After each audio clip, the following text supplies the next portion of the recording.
Olá pessoal, vamos continuar aqui a parte da disciplina de dados categóricos, né?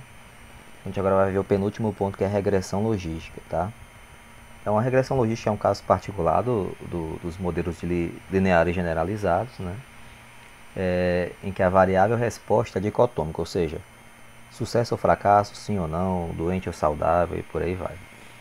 E a ideia vai ser avaliar o conjunto, né, de variáveis explicativas que influenciam ou não essa variável dicotômica, né? E essas variáveis podem ser tanto quantitativas como qualitativas. Se forem qualitativas, elas entram no formato de uma variável dano, ok? Então, em resumo, é um modelo linear generalizado, que a variável resposta é binária e as variáveis explicativas são mistas, pode ser qualquer uma. Então, a gente vai ver a associação entre essa variável resposta e esse vetor de variáveis, né, x, tá? Então aqui a ideia também consiste em estimar, né, a esperança do valor predito de y dado o vetor de x, né, escrito dessa forma, que vai se resumir basicamente nessa probabilidade de y igual a 1 dado x. Então a ideia aqui vai ser identificar a probabilidade de um indivíduo pertencer ou não àquela categoria de sucesso, o sim, né, e por aí vai. Então, a ideia é equivalente a uma regressão linear, pois o interesse vai ser estimar isso aqui, esperança de y dado x, que agora, nesse caso, ela vai pertencer a esse intervalo 0, 1. A relação entre esse vetor aleatório, esse conjunto de variáveis aleatórias, e essa esperança é sigmoidal, ou seja, tem um formato de S, e isso implica que tem uma distribuição acumulada de uma variável aleatória x, que é o mesmo formato, né?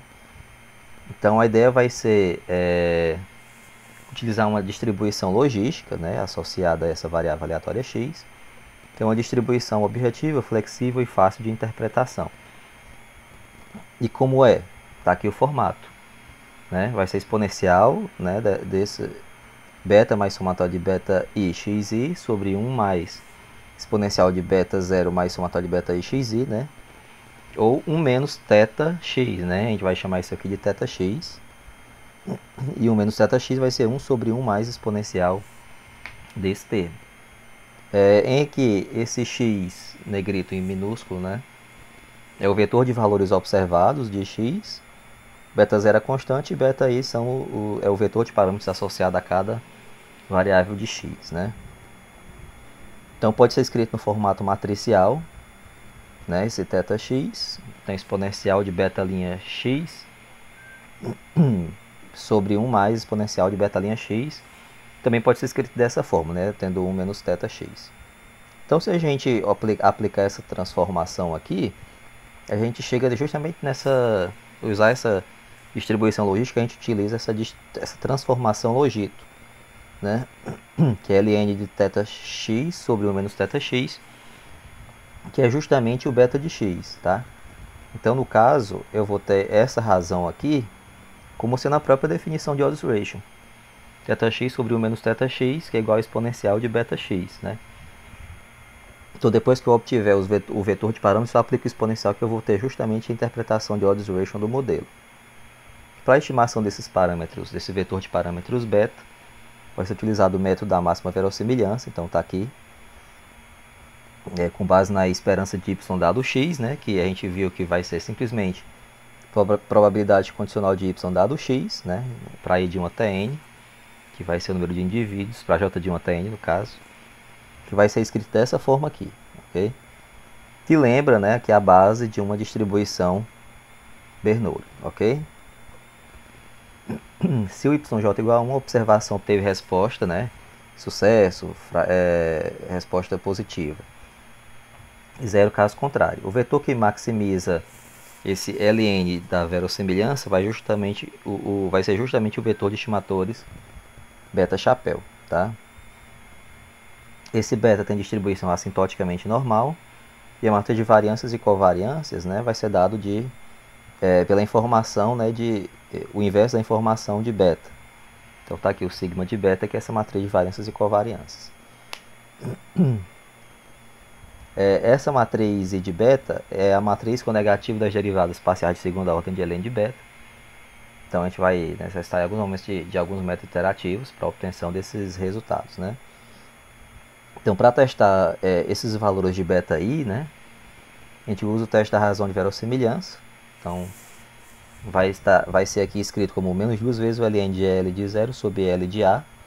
Também pode ser escrito dessa forma, tá? Que segue uma distribuição Q quadrado com Q graus de liberdade.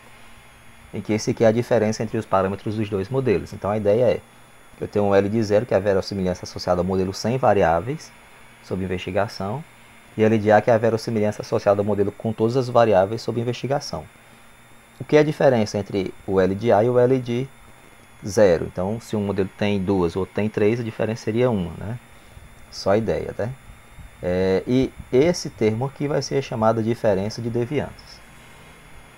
Se eu quiser testar individualmente cada parâmetro, que é o que a gente vê na prática, né? Você vê de forma geral, mas a gente acaba vendo pontualmente cada parâmetro. A gente vai testar a hipótese nula se o beta j é estatisticamente igual a zero.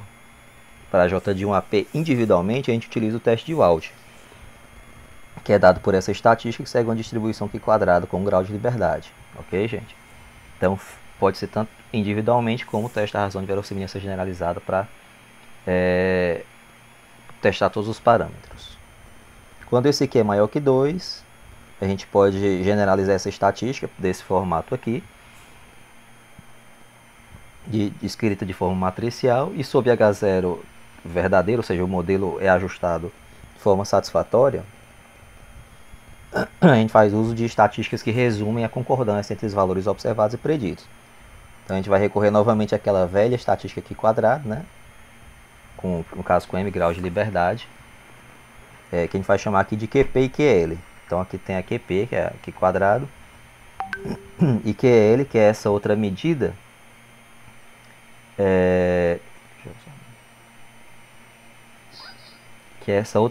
aqui com base na DRV, né? A razão de verossimilhanças, tá certo? Então, ó, esse aí vai ser dado por esse formato aqui, ó, n vezes θ chapéu de xi, né? Se o j igual a 1, e se o j igual a 2, n vezes 1 menos θ chapéu de xi, né? Então, como eu tenho aqui, considerando que eu vou ter uma tabela de S por 2 com subpopulações, né? Eu vou ter aqui só para o j igual a 1 e para o j igual a 2, aqui os i's variam de acordo com o número de indivíduos, tá certo? Então aqui, ó, n ponto são sujeitos da iésima subpopulação da tabela de dados S por 2, e o θ chapéu xi é equivalente a essa probabilidade, e é a frequência esperada, né? É IJ, e M é o número de subpopulações. Então aqui basicamente eu vou ter o número esperado de indivíduos, né, pertencentes a essa subpopulação aqui. Então a gente pode multiplicar N por P, que aí obteria o número esperado de indivíduos, né, só substituindo numa esperança de uma distribuição binomial. Quando existem variáveis contínuas, as frequências são muito pequenas nessas S subcategorias. Ou seja, como o intervalo é infinito, né, para variáveis contínuas, cada subcategoria vai ter valores muito pequenos, então inviabiliza um pouco o uso do QP e do QL, essas duas medidas.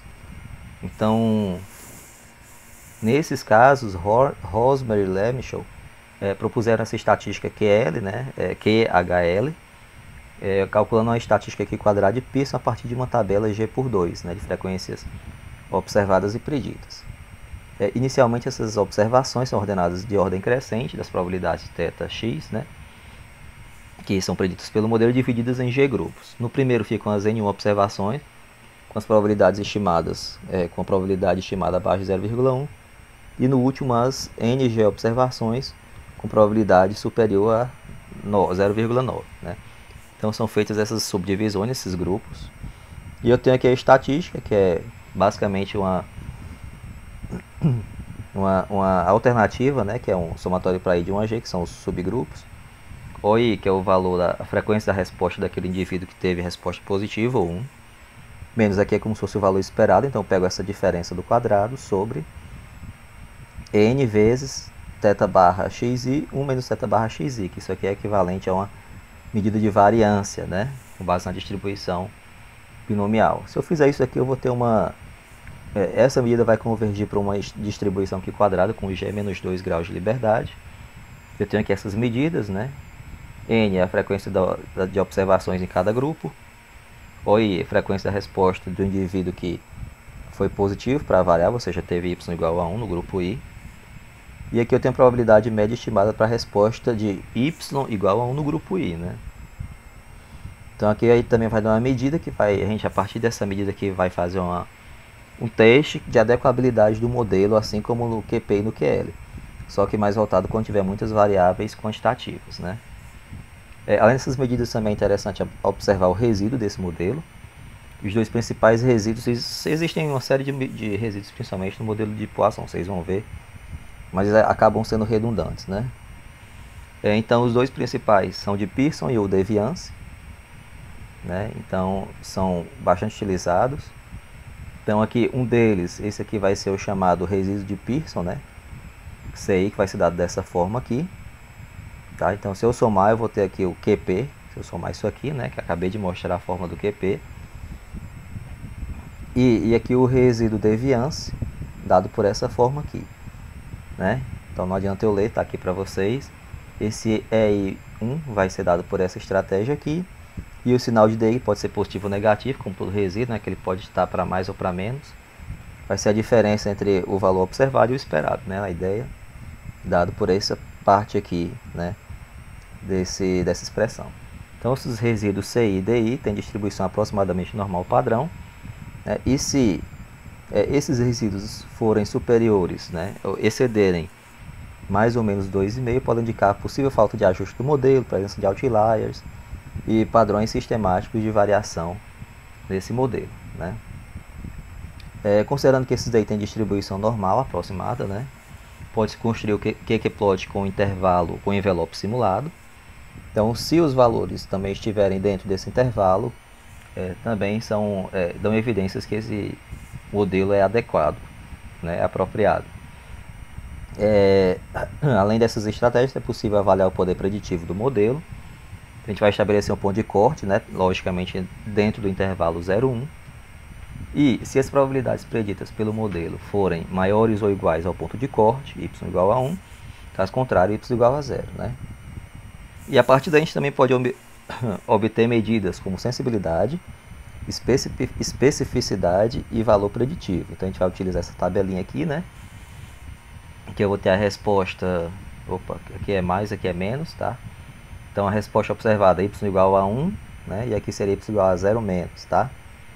Então aqui eu vou ter A, B, C e D, são as quantidades dessa tabela de contingência. Aqui eu tenho as somas, né? A, B, C, D, esses totais marginais da resposta observada e os totais marginais da resposta predita pelo modelo. Então, se eu fizer essa razão aqui, A sobre A mais B, eu tenho total, a taxa, né, de verdadeiros positivos, né?